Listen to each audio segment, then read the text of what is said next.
Hello everyone, आज हम BA part first के लिए एक वीडियो लेकर आए हैं जिसमें हम आपको कराने जा रहे हैं the correct form of the firm. इस तरह के क्वेश्चन भी आपको एग्जाम में देखने को मिलेंगे। तो फिर आपको करना क्या है इनमें, वो हम आपको बताते हैं। बड़े ही आसान है, मैं पूरी कोशिश करूंगी आपको समझाने की, लेकिन आपको भी एक वादा मुझसे करना होगा कि आप इन्हें ध्यान से पढ़ेंगे, थोड़ा सा ध्यान लगाकर। ज्यादा ध्यान देने की ऐसा नहीं है कि ये बिल्कुल टफ है, थोड़ा सा अगर आप ध्यान लगाएंगे ना तो उसमें भी आप समझ जाएंगे।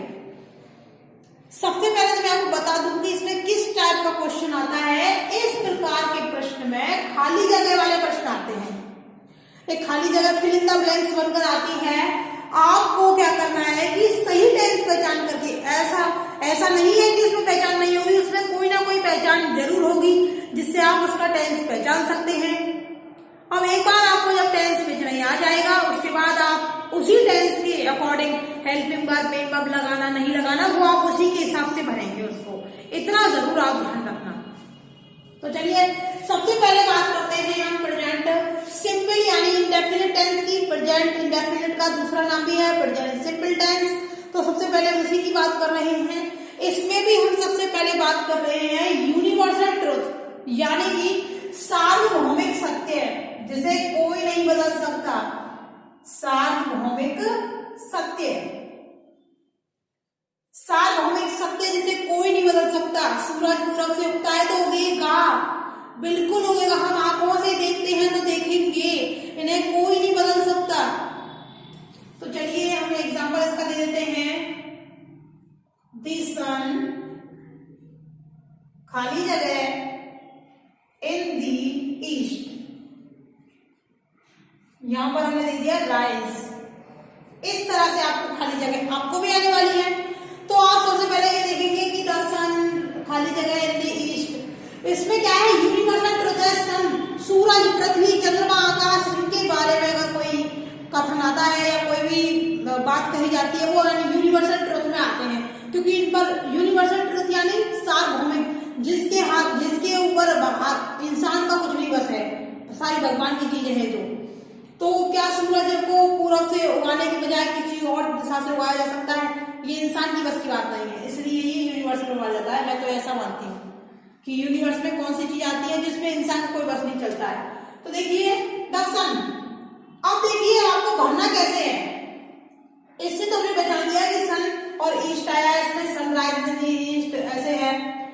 तो अब आपको करना ये है, पहचान लिया आपने कि इसमें इंडेफिनिट टेंस है। इंडेफिनिट में भी हेल्पिंग वर्ब तो लगेगी नहीं, हेल्पिंग वर्ब तो लगती नहीं है। इसमें एम भी फर्स्ट में ऐसे ही यस लगता है, वो भी एक वचन कर्ता के साथ। अगर बहुवचन है तो वो भी नहीं लगेगा।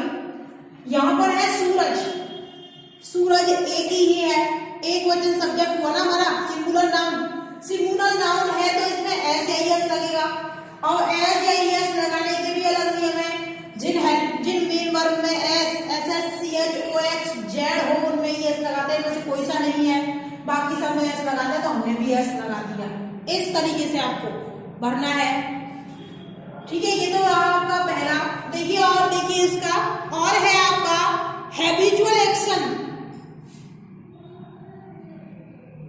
हैबिचुअल एक्शन, हैबिचुअल एक्शन बोले तो आदतन जो कार्य होते हैं, कैसे कार्य, आदतन कार्य, आदतन जो कार्य होते हैं जो हमें हम जनरली करते ही हैं, जिन कामों को, जैसे पक्षी उड़ते हैं तो उड़ेंगे ही भाई, वो तो कोई नहीं रोक सकता उन्हें उड़ने से, क्योंकि भगवान ने उन्हें पंख दिया है। हम आंखों से देखते हैं तो देखेंगे ही, हम खाना खाते हैं तो वह आदतन कार्य है, रात में सोते हैं तो सोएंगे ही, ये हमारे आदतन कार्य हो गए। तो देख लीजिए एग्जाम्पल इसका, दी वर्ड्स, दी वर्ड, अच्छा एक ही वर्ड ले लेते हैं, दी वर्ड्स ले लेते हैं। The words in the sky, यहां पर हमने इसमें लिख दिया है, कोर्स में लिख दिया है, पुस्तक में क्या लिखा हुआ है हमने इधर ब्रैकेट में, फ्लाई। तो देखिए इंडेफिनिट टेंस है, इससे पहचान गए कि द वर्ड्स, खाली जगह इन दी स्काई, पक्षी आसमान में उड़ते हैं और उड़ेंगे, सदा के लिए है, वो तो उनके पंख दिए हैं भगवान ने, वो तो उड़ेंगे। तो हमको देखना ये है कि टेंस पहचान लिया। अब आ जाइए इस पर, वर्ड्स पक्षी, बहुत सारे पक्षी हैं, एक पक्षी नहीं है, बहुत सारा। जब हमारा प्लूरल सब्जेक्ट होता है यानी कि बहुवचन जब हमारा सब्जेक्ट होता है तो ऐसे ही इसका प्रयोग ही नहीं करते, और हेल्पिंग वर्ब तो इसमें वैसे नहीं लगते साधारण वाक्य में, इसलिए फ्लाई का फ्लाई ही आ जाएगा। The birds fly in the sky, पक्षी आसमान में उड़ते हैं, इसका हिंदी मीनिंग हो गया, ट्रांसलेशन। आगे देखिए और भी कुछ है, और देखें आप, जैसे हमारे साथ कुछ जो साइंटिफिक फैक्ट है, जो हमारे साइंटिफिक फैक्ट है,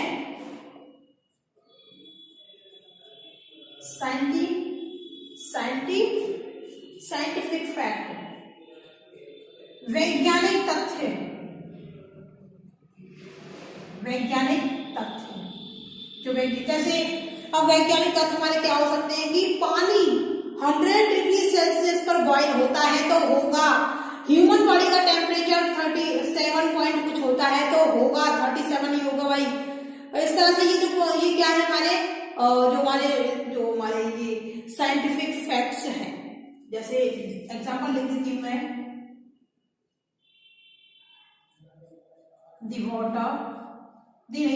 वाटर ही लिखना है, वाटर खाली जगह एट 100 डिग्री सेल्सियस, BOIL, ठीक है।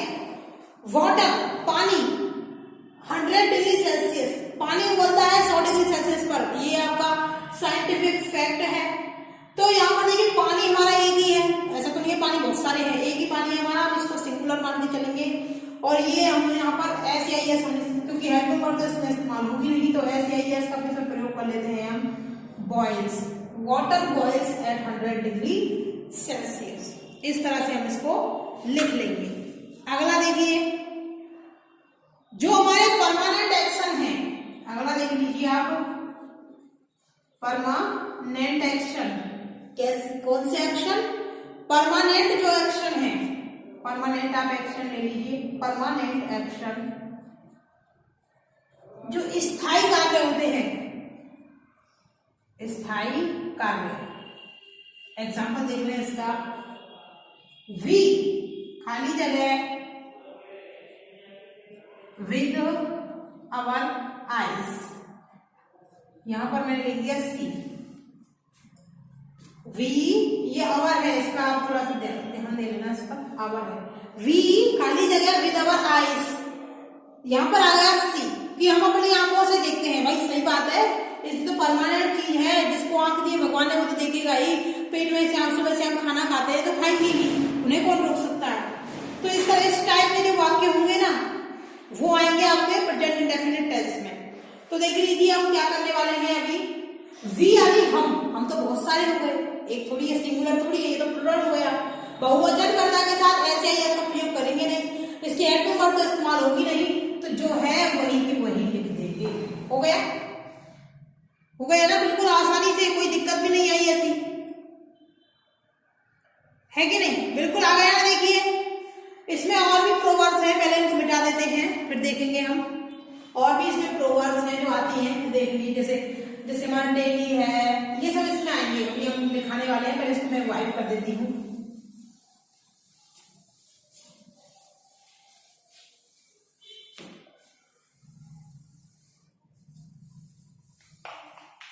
चलिए देखो और हम लिख लेते हैं, जैसे देखिए इसने एवरी लगाकर डेली आ गया, डेली,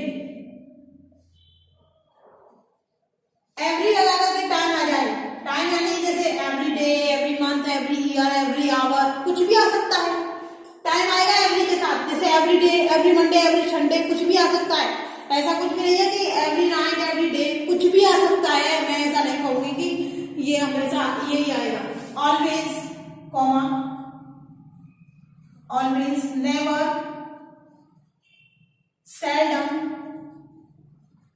क्या क्या आने वाला है इसमें, एवरी, एक तो डेली आने वाला है, एवरी लगा करके टाइम आएगा, every day, every Sunday, every Monday, every night, every hour, every minute, कुछ भी कर सकते हैं, कुछ भी आ सकता है। ऑलवेज आएगा, नेवर आएगा, सेल्डम आएगा, फ्रीक्वेंटली आएगा, फ्रीक्वेंटली, इसके साथ often, sometime, often, sometime, usually, usually इसमें आ गया, और जनरली,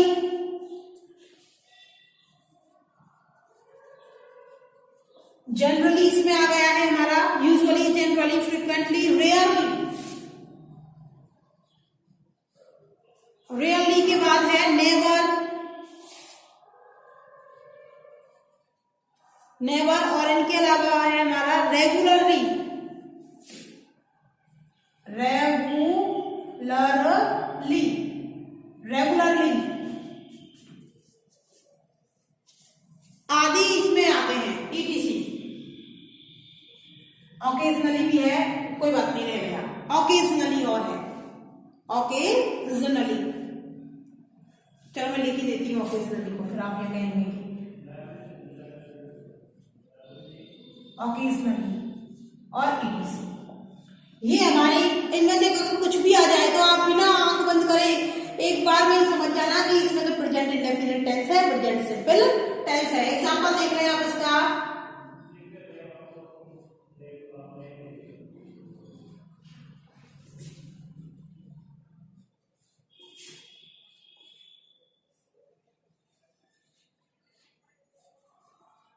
देखिए वी खाली जगह टू स्कूल डेली बाय बस। अब वी जो है हमारा, एक बार में हमने डेली से पहचान गए कि इसमें प्रेजेंट डेफिनेट टेंस है। ऐसा कुछ ना कुछ आएगा जिससे आप आसानी से टेंस को पहचान सकते हैं। तो हमने पहचाना है इसे डेली से, वो आगे भी आ सकता है, पीछे भी आ सकता है, इसका आप ध्यान रखना। खाली जगह के पहले भी आ सकता है, उसके बाद में भी आ सकता है। तो यहाँ पर यहाँ आया है डेली, और डेली से पहचान गए कि प्रेजेंट डेफिनेट टेंस है, इंडेफिनिट है। तो वी देखो इसकी हेल्पिंग वर्ब तो इस्तेमाल होगी नहीं, हेल्पिंग वर्ब तो इस्तेमाल हो नहीं रही है, हेल्पिंग वर्ब इस्तेमाल नहीं हो रही है। तो देखो इसमें एमपी फर्स्ट में ऐसे एस लगता है, एमपी फर्स्ट में ऐसे एस लगता है। अब वो भी कब, जब सब्जेक्ट हमारा सिंगुलर हो। यहाँ तो प्लूरल है, बहुवचन आ गया ना, वी यानी हम तो एक से ज्यादा हो गए। अब एक से ज्यादा हो गए तो बहुवचन हो गया, बहुवचन पड़ता है तो ऐसे एस भी नहीं लगेगा, आ गया वो की वो ऐसे ही। और देख रहे एग्जाम्पल, देखिए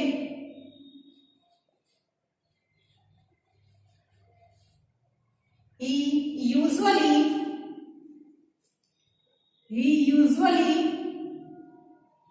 milk with his favorite glass, और ऑप्शन में लिख दिया आपने ड्रिंक, लिख दिया ड्रिंक। आई होप को आपको पूरा बोर्ड दिख रहा होगा। तो देखिए वी यूजुअली खाली जगह नहीं, ही यूजुअली खाली जगह with milk with his favourite glass, drink आया है। देखो सबसे पहले तो हमने देखा कि इसमें यूजुअली आया है, इससे हम इसे पहचान पाए हैं कि ये प्रेजेंट इंडेफिनिट टेंस है। एक बार हमने टेंस पहचान लिया तो उसके बाद आगे बढ़ना हमारे लिए ज्यादा मुश्किल नहीं होगा। अब इंडेफिनिट टेंस हमने पहचान लिया है तो जिसका सिंपल सेंटेंस है उसमें एस का प्रयोग होता है, हेल्पिंग वर्ब तो इस्तेमाल होती नहीं है। तो एस का प्रयोग कर लीजिए। यहाँ पर है हमारा एक वचन है, सिंगुलर नाउन है हमारे पास ही, यानी एक लड़का है कोई, तो ही है जब हमारे पास है तो इसका मतलब ये है कि एक वचन है तो इसमें एस लगेगा। तो पहले यहाँ पर ड्रिंक को देखो, DRINK ड्रिंक। अब वो भी हम देखेंगे कि इसमें एस लगेगा या ES लगेगा, वो भी प्रॉब्लम है ना हमारे लिए। तो जिन एमबी में S, SH, CH, OX, Z उनमें से कोई भी नहीं है। अगर ये आती है तो ES लगता, ये नहीं है ना तो एस ही लगाएंगे डायरेक्ट, DRINKS। अगर यहाँ पर कुछ और होता जैसे S, HS, CH, OX, Z में से कुछ भी होता तो हम ES लगाते। इस तरीके से ये तरीके होते हैं, सबके जो ये ना सबके साथ ही होता है ऐसा। ये जो पूरा टेंस है ना, इसके साथ ये जो आपको एडवर्ब यहाँ दी गई है ना, ये कहीं भी आ सकती है, किसी भी बात में आ सकती है। आप इनका ध्यान रखना थोड़ा सा। आपको ये रट भी लेनी है, क्योंकि आप जब इन्हें रटेंगे तभी तो आपको पता लगेगा कि हाँ भाई अरे ये तो उस टेंस में था, मैडम ने कराया था। तो आपको भी ध्यान रहेगा इस चीज का। देखो एक और एग्जाम्पल देख लो, they often with each other, each other.